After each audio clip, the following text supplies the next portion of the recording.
to the plans by the government to deploy police to Haiti or any other country for that matter. This is after a petition was filed by Dr. Ekuru Aukot, Miruru Waweru, as well, and the Third Way Alliance party petitioning the court to make a ruling on the plans on grounds that the Kenya Kwanza government did not follow due process as envisaged in the constitution, citing the move contravenes parts of the constitution that state that only the Kenya Defence Forces can be deployed out of Kenya and that the National Police Service is a national service and shall only function throughout Kenya. Moige William brings us that report.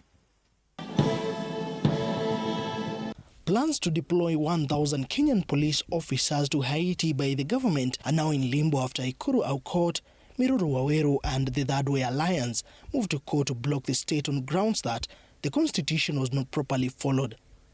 The petitioners cited that there was no record of a cabinet meeting or resolution to show that due process was followed. The petitioners also argue that the offering of police officers for deployment to Haiti contravenes Article 240 Section 8 and 243 Section 3 of the Constitution, which provides that only Kenya Defence Forces can be deployed out of Kenya and that the National Police Service is a national service and shall only function in Kenya.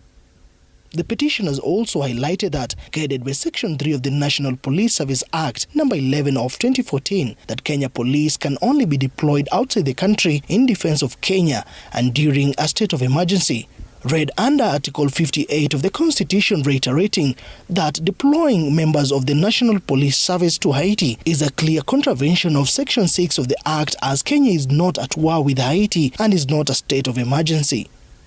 Further, the petitioner cites that President William Ruto single-handedly and without public participation entered into an agreement with the United States and the United Nations to deploy officers to Haiti, contrary to Article 232.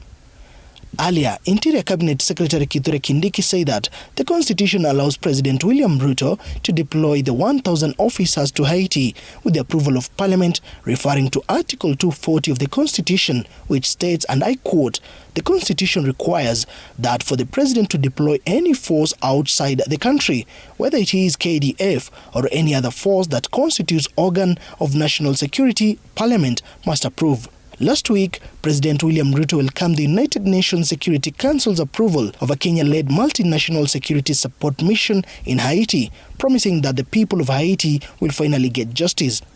Kenya has pledged to deploy 1,000 security personnel for the mission, seeking to combat a decades-long gang violence characterized by widespread murders, kidnapping and extortion. Moige William, TV 47.